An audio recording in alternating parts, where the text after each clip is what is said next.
ಓಂ ಶ್ರೀ ಗುರು ಬಸವಲಿಂಗಾಯ ನಮಃ. ಎಲ್ಲರಿಗೂ ಶರಣು ಶರಣಾರ್ಥಿಗಳು. ಇದು ವಚನ ಸಾಹಿತ್ಯ ಮಂದಾರ ಫೌಂಡೇಶನ್ ನಿಂದ ನಡೆಯುತ್ತಿರುವ ಬಸವಾದಿ ಶರಣರ ಪರಿಚಯ ಮಾಲಿಕೆ. ದವನದ ಹುಣ್ಣಿಮೆಯ ನಿಮಿತ್ತ ಮಹಾದೇವಿ ಅಕ್ಕನ ಜಯಂತಿಯ ಪ್ರಯುಕ್ತ ಈ ಒಂದು ಪುಟ್ಟ ಲೇಖನವನ್ನ ಇಂದು ನಾನು ವಾಚನ ಮಾಡ್ತಾ ಇದ್ದೀನಿ. ನಾನು ಅನುಪಮ ಪಾಟೀಲ್, ವಚನ ಸಾಹಿತ್ಯ ಮಂದಾರ ವೇದಿಕೆಯ ಸದಸ್ಯೆ. ಅಕ್ಕ ಮಹಾದೇವಿ ಕನ್ನಡ ಸಾಹಿತ್ಯದ ಪ್ರತಿಮಾ ಮಹಿಳಾ ಬಂಡಾಯ ಕವಯತ್ರಿ. ಲೌಕಿಕ ಸಮಾಜದ ರೀತಿ ನೀತಿಗಳನ್ನ ಧಿಕ್ಕರಿಸಿದ ಪ್ರಥಮ ಮಹಿಳೆಯಾಗಿ, ಶರಣ ಚಳುವಳಿಯ ಪ್ರಮುಖಳಾಗಿ, ಸ್ವಾಭಿಮಾನದ ಪ್ರತೀಕಳಾಗಿ, ಸ್ತ್ರೀವಾದಿ ಚಳುವಳಿಯ ನಿಜವಾದ ಪ್ರತಿಪಾದಕಿಯಾಗಿ, ಪುರುಷ ಸಮಾಜವನ್ನ ಪ್ರತಿಭಟಿಸಿದ ಮಹಿಳೆಯಾಗಿ, ಮಹಿಳೆಯರ ಅಕ್ಕರೆಯ ಅಕ್ಕನಾಗಿ, ಜಗತ್ತಿನ ಎಲ್ಲ ಮಹಿಳೆಯರಿಗೂ ಆದರ್ಶಪ್ರಾಯಗಳಾಗಿದ್ದಾಳೆ. ಈ ಜಗತ್ತು ಮಿಥ್ಯೆ, ನಶ್ವರ, ಸಂಸಾರ ಅನ್ನೋದು ಒಂದು ಘೋರಾರಣ್ಯ ಎಂಬ ವಾದಗಳನ್ನ ಅಲ್ಲಗಳೆದು ಈ ಜಗತ್ತೇ ಒಂದು ಸಾಧನಾರಂಗ, ಸಂಸಾರ ಅನ್ನೋದು ಸಾಧನೆಗೆ ವೇದಿಕೆ ಅಂತ ನಂಬಿದವರು ನಮ್ಮ 12ನೇ ಶತಮಾನದ ಶಿವಶರಣರು. ಪ್ರಪಂಚದಲ್ಲಿದ್ದುಕೊಂಡಿಯೇ ಸಂಸಾರದ ಸುಳಿಯಲ್ಲಿ ಸುತ್ತುತ್ತಲೇ ದಡ ಸೇರಬೇಕೆಂಬುದು ಅವರ ಅಭಿಪ್ರಾಯ ಮತ್ತು ಅದೇ ರೀತಿ ನಡೆದಿದ್ದಾರೆ ಕೂಡ. ಗೃಹಸ್ಥ ಜೀವನವನ್ನ ಬೇಡ ಎಂದು ಅದಕ್ಕೆ ಬೆನ್ನು ತಿರುಗಿಸಿದವರಲ್ಲಿ ಅಲ್ಲಮ್ಮ ಪ್ರಭುಗಳು, ಸಿದ್ದರಾಮರು, ಚನ್ನಬಸವಣ್ಣನವರು ಮತ್ತು ಮಹಾದೇವಿ ಅಕ್ಕ ಪ್ರಮುಖರು.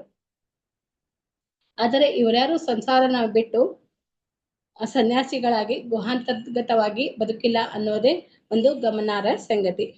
ಮಹಾದೇವಿ ಅಕ್ಕ ಮಾತ್ರ ಪ್ರಾಪಂಚಿಕ ಬದುಕನ್ನ ನಿರಾಕರಿಸಿ ತನ್ನ ಆರಾಧ್ಯ ದೈವ ಚನ್ನಮಲ್ಲಿಕಾರ್ಜುನನನ್ನ ಸೇರಲು ಶ್ರೀಶೈಲಗಿರಿಯನ್ನೇರಿ ಕದಳಿ ಬನದಲ್ಲಿ ಬಯಲಾಗಿ ತನ್ನ ಗುರಿಯನ್ನ ಸಾಧಿಸಿಕೊಂಡ್ರು. ಎಲ್ಲ ಶರಣರಿಂದ ಅಕ್ಕ ಅನ್ನಿಸಿಕೊಂಡು ಜಗದ ಅಕ್ಕನಾಗಿ ನಿಂತ ಉಡುತಡಿಯ ಗ್ರಾಮದ ಮಹಾದೇವಿ ಬಾಲ್ಯದಿಂದಲೇ ಶರಣ ಸತಿಯಾಗಿ ತನ್ನ ಲಿಂಗಪತಿಯನ್ನ ಆರಾಧಿಸಿಕೊಳ್ತಾ ಬಂದ್ರು. ಅದಕ್ಕಾಗಿ ಅರಸೊತ್ತಿಗೆಯನ್ನ ಧಿಕ್ಕರಿಸಿ ಹೊರಬಂದುದು ಸಹಜವಾಗಿತ್ತು. ಅಲ್ಲಮ್ಮ ಪ್ರಭುಗಳು, ಸಿದ್ದರಾಮರು ಮತ್ತು ಚನ್ನಬಸವಣ್ಣನವರು ತಮ್ಮದೇ ಸಾರವನ್ನ ಕಟ್ಟಿಕೊಳ್ಳದೆ ಇದ್ದು ಸಂತರಾಗಿ ಸಾಧನೆ ಮಾಡಿ ಸಿದ್ಧಿಯನ್ನ ಪಡೆದುಕೊಂಡ್ರು. ಆದ್ರೆ ಈ ಎಲ್ಲ ಶರಣರ ಮಧ್ಯೆ ಮಹಾದೇವಿ ಅಕ್ಕ ಕೊಂಚ ಭಿನ್ನವಾಗಿ ನಿಲ್ತಾರೆ. ಹೆಣ್ಣಾಗಿ ಹುಟ್ಟಿ ಆಗಿನ ಕಾಲದಲ್ಲಿ ಆಧ್ಯಾತ್ಮದ ಉತ್ತುಂಗಕ್ಕೆ ಏರಿದ್ದು ಒಂದಾದರೆ, ಸಂಸಾರವನ್ನ ತ್ಯಜಿಸಿ ದಿಗಂಬರೆಯಾಗಿ ಸಾಧನಾ ಪಥದಲ್ಲಿ ನಡೆದು ತಾನು ಲೌಕಿಕ ವ್ಯಕ್ತಿಯಾದ್ರೂ ಅಲೌಕಿಕ ಪತಿಯನ್ನ ಸೇರ ಬಯಸಿ ಬಯಲಲ್ಲಿ ಬಯಲಾದುದು ಮತ್ತೊಂದು ವಿಶೇಷ. ಅಕ್ಕನ ವಚನಗಳಲ್ಲಿ ಕಂಡು ಬರೋದು ಏನಂದ್ರೆ, ಆಕೆಯ ಆಧ್ಯಾತ್ಮಿಕ ಜ್ಞಾನದ ಜೊತೆಗೆ ಲೌಕಿಕ ಜ್ಞಾನದ ಅರಿವು ನಮಗೆ ಬೆರಗನ್ನ ಉಂಟು ಮಾಡ್ತದೆ. ತನ್ನ ಆಂತರ್ಯದ ಶಕ್ತಿಯಿಂದ ಆಕೆ ಲೌಕಿಕ ಜನರ ನಿಂದನೆ ನಿಷ್ಠೂರಗಳಿಗೆ ಹೆದರದೆ ಬೆದರದೆ ಎಂತಹುದೇ ಪರಿಸ್ಥಿತಿಯಲ್ಲೂ ಆತ್ಮಸ್ಥೈರ್ಯವನ್ನ ಕುಂದಿಸಿಕೊಳ್ಳದೆ ಹೋರಾಡಿ ಗೆದ್ರು. ಭೀಮಮೂರ್ತಿ ಮೇರು ವ್ಯಕ್ತಿತ್ವದ ಅಲ್ಲಮ್ಮ ಪ್ರಭುಗಳ ಪರೀಕ್ಷೆಯಲ್ಲಿ ಗೆದ್ದು ಅಪ್ಪಟ ಬಂಗಾರವಾಗಿ ಹೊರಹೊಮ್ಮಿದ್ರು. ಪ್ರಪಂಚದಲ್ಲಿ ಸುಖ ದುಃಖ ಎಲ್ಲರಿಗೂ ಸಮನಾಗಿ ಇರುತ್ತದೆ.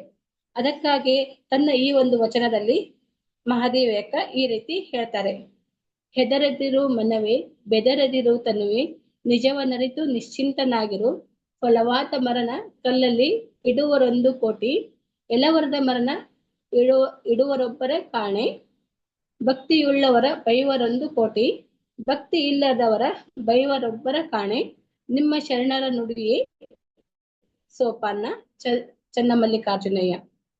ಈ ಪ್ರಪಂಚದಲ್ಲಿ ಸಜ್ಜನರಿಗಂತ ದುರ್ಜನರಿಗೆ ಹೆಚ್ಚಾಗಿರುವ ಹಾಗೂ ಫಲವತ್ತಾದ ಮರಕ್ಕೆ ಕಲ್ಲು ಬೀಳುವಂತೆ ಸಜ್ಜನರಿಗೆ ಅತಿ ಹೆಚ್ಚು ಕಷ್ಟ ಬರುವ ಸತ್ಯವನ್ನ ಅರಿತ ಮಹಾದೇವಿ ಅಕ್ಕ ಹೆದರಬೇಡ ತನ್ನುವೆ, ಹೆದರಬೇಡ ಮನವೇ ಅಂತ ತನ್ನ ಮನಸ್ಸಿಗೆ ತಾನೇ ಸಾಂತ್ವನ ನೀಡಿಕೊಳ್ತಾರೆ.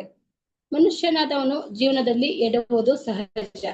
ಆದರೆ ಮಾಡಿದ ತಪ್ಪನ್ನ ತಿದ್ದಿಕೊಂಡು ಮತ್ತೆ ಆಗದಂತೆ ಮಾಡುವುದೇ ಮನುಷ್ಯತ್ವದ ಲಕ್ಷಣ. ತಮ್ಮ ಸದ್ಗುಣಗಳಿಂದ ಸಮಾಜದಲ್ಲಿ ಪ್ರಿಯರಾಗಿ ಬದುಕಬೇಕು. ಸಮಾಜದಲ್ಲಿ ಕಡೆಗಣಿಸಿಕೊಂಡು ಬದುಕುವುದಕ್ಕಿಂತ ಸಾವೇ ಲೇಸು ಅಂತ ಈ ವಚನದಲ್ಲಿ ಅಕ್ಕ ಹೇಳ್ತಾರೆ.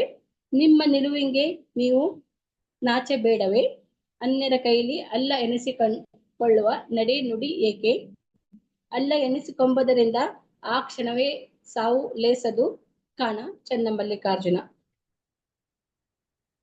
ಸಾಂಸಾರಿಕ ಜೀವನಕ್ಕೆ ಬೆನ್ನು ತಿರುಗಿಸಿದ್ರು ಮಹಾದೇವಿ ಅಕ್ಕ ಲೌಕಿಕ ಜೀವನದ ಕಷ್ಟ ಸುಖಗಳು ಮತ್ತು ಅದರ ಜೊತೆಗೆ ಬದುಕುವ ರೀತಿ ನೀತಿಗಳನ್ನ ತಿಳಿದು ಸಮಾಜದಲ್ಲಿ ಹೇಗೆ ಬದುಕಬೇಕಂತ ಹೇಳಿದ್ದಾರೆ.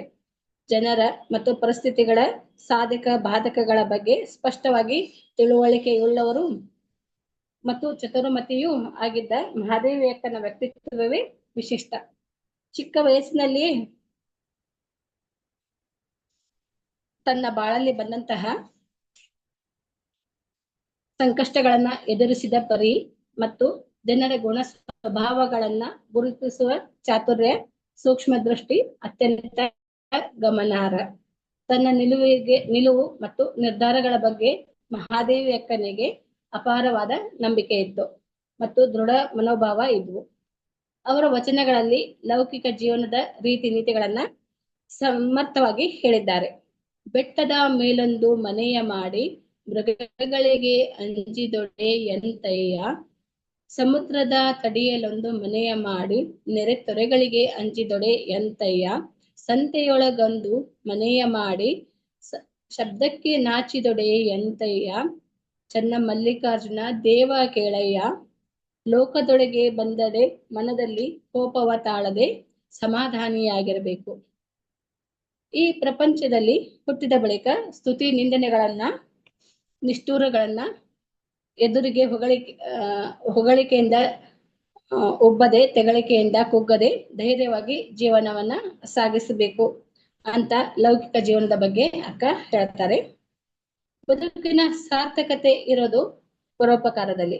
ಹಾಗೆ ಪರೋಪಕಾರಿಯಾಗಿ ಬದುಕುವುದು ಸಾಧ್ಯ ಆಗುವುದು ಜೀವನವನ್ನ ಅರಿತಾಗ, ನಮ್ಮೊಳಗಿನ ಪರಮಾತ್ಮನನ್ನ ಅಂತರಾತ್ಮವನ್ನ ಅರಿತಾಗ ಮತ್ತು ದೇವರನ್ನ ಅರಿತ ಬ್ರಹ್ಮಜ್ಞಾನಿಗಳು ನೆರಳು ನೀಡುವ ಮರದಂತೆ, ಹಾಲನ್ನೀಯುವ ಹಸುವಂತೆ, ಸಮಾಜದ ಉಪಯೋಗಕ್ಕೆ ಮೀಸಲಾದ ಧನದಂತೆ, ಸದ್ಗುಣಗಳಿಂದ ಕೂಡಿದ ರೂಪದಂತೆ, ಅನ್ನವನ್ನ ತುಂಬಿದ ಪಾತ್ರೆಯಂತೆ ಅಂದ್ರೆ ಜ್ಞಾನ ತುಂಬಿದ ಮನಸ್ಸಂತೆ ಉಪಯುಕ್ತರಾಗಿ ಜೀವಿಸಬೇಕು ಅಂತ ಮಹಾದೇವಿ ಅಕ್ಕ ಈ ವಚನದಲ್ಲಿ ಈ ರೀತಿ ಹೇಳ್ತಾರೆ. ಮರವಿದ್ದು ಫಲವೇನು ನೆರಳಿಲ್ಲದೆನ್ನಕ್ಕ, ಧನವಿದ್ದು ಫಲವೇನು ದಯವಿಲ್ಲದೆನ್ನಕ್ಕ, ಹಸುವಿದ್ದು ಫಲವೇನು ಹೆಣವಿಲ್ಲದೆನ್ನಕ್ಕ, ರೂಪಿದ್ದು ಫಲವೇನು ಗುಣವಿಲ್ಲದೆನ್ನಕ್ಕ, ಅಗಲಿದ್ದು ಫಲವೇನು ಬಾಣವಿಲ್ಲದೆನ್ನಕ್ಕ, ನಾನಿದ್ದು ಫಲವೇನು ನಿಮ್ಮ ಜ್ಞಾನವಿಲ್ಲದೆನ್ನಕ್ಕ. ಚನ್ನಮಲ್ಲಿಕಾರ್ಜುನ ದೇವ ಕೇಳಯ್ಯ. ಕೇವಲ ಲೌಕಿಕದಲ್ಲಿಯೇ ಮುಳುಗಿ ಹೋದವರ ಬಗ್ಗೆ ಅಕ್ಕ ಈ ರೀತಿ ಹೇಳ್ತಾರೆ. ರತ್ನದ ಸಂಕೋಲೆಯಾದರೆ ತೊಡರಲ್ಲವೇ, ಮುತ್ತಿನ ಬಲೆಯಾದರೂ ಬಂಧನವಲ್ಲವೇ, ಚಿನ್ನದ ಕತ್ತಿಯಲ್ಲಿ ತಲೆ ಹೊಯ್ದರೆ ಸಾಯದಿರ್ಪುರೆ, ಲೋಕದ ಭಜನೆಯ ಭಕ್ತಿಯಲ್ಲಿ ಸಿಲುಕಿದಡೆ ಜನನ ಮರಣ ಬಿಡುವುದೇ ಚನ್ನಮಲ್ಲಿಕಾರ್ಜುನ. ಜೀವನದಲ್ಲಿ ಹುಟ್ಟು ಸಾವುಗಳನ್ನ ತಪ್ಪಿಸಿಕೊಳ್ಳೋದು ಅಂದ್ರೆ ಅವುಗಳ ಭೀತಿಯನ್ನ ಗೆದ್ದು ನಿರ್ವಿಕಾರವಾಗಿ ಎರಡನ್ನೂ ಸಮನಾಗಿ ಸ್ವಾಗತಿಸೋದು. ಇದನ್ನ ಸಾಧಿಸಬೇಕಾದ್ರೆ ಬದುಕಿನಲ್ಲಿಯ ಅಡ್ಡಿ ವ್ಯಾಮೋಹಗಳಿಂದ ಮುಕ್ತರಾಗಿ ಚಿನ್ನ ಮತ್ತು ರತ್ನಗಳಂತೆ ಆಕರ್ಷಿಸುವ ಬಾಹ್ಯ ಬಂಧನಗಳಿಂದ, ಆಮಿಷಗಳಿಂದ ದೂರ ಆಗ್ಬೇಕು. ಇದು ಜೀವನದ ಅಂತಿಮ ಸತ್ಯ ಅಂತ ಮಹಾದೇವಿ ಅಕ್ಕ ಹೇಳಿದ್ದಾರೆ. ಮಹಾದೇವಿ ಅಕ್ಕ ಸ್ವಭಾವತಃ ದಿಟ್ಟೆ, ಸೋಲಪ್ಪದ ಛಲಗಾತಿ, ಜೀವನದ ಕಷ್ಟ ಕಾರ್ಪಣ್ಯಗಳನ್ನ ಎದುರಿಸಿ ನಿಂತ ಧೀರೆ. ಆಧ್ಯಾತ್ಮದ ಮೇರುಗಿರಿಯನ್ನ ಏರಿ ನಿಂತ ಅಕ್ಕ ತನ್ನ ಆರಾಧ್ಯ ದೈವ ಚನ್ನಮಲ್ಲಿಕಾರ್ಜುನನನ್ನ ಕೂಡಲೂ ಆಗದೆ ತನ್ನ ವಿರಹ ವೇದನೆಯನ್ನ, ಮನದ ನೋವನ್ನ ತನ್ನ ಅನೇಕ ವಚನಗಳಲ್ಲಿ ಹೇಳಿಕೊಂಡಿದ್ದಾರೆ. ನಗಲಿ ಹಿಡಿವೆಡೆದ ಕುಂಜರ ತನ್ನ ವಿಂಧ್ಯವ ನೆನೆವಂತೆ ನೆನೆವೆನಯ್ಯ, ಬಂಧನಕ್ಕೆ ಬಂದಗಿಳಿ ತನ್ನ ಬಂಧುವ ನೆನೆವಂತೆ ನೆನೆವೆನಯ್ಯ, ಕಂದ ನಿತ್ತ ಬಾ ಎಂದು ನೀವು ನಿಮ್ಮಂದವ ತೋರಯ್ಯ ಚನ್ನಮಲ್ಲಿಕಾರ್ಜುನ ದೇವ. ಚನ್ನಮಲ್ಲಿಕಾರ್ಜುನನ ಅಗಲಿಕೆಯಿಂದ ದುಃಖವನ್ನ ಅಕ್ಕ ಈ ರೀತಿ ಹೇಳ್ಕೊಳ್ತಾರೆ. ತಾನು ಲೌಕಿಕಳಾದ್ರೂ ಅಲೌಕಿಕ ಪತಿಗೆ ತನ್ನ ಸರ್ವಸ್ವವನ್ನ ಅರ್ಪಿಸಿದ ನಿಷ್ಠಾವಂತ ಸತಿ ಆಗ್ತಾರೆ.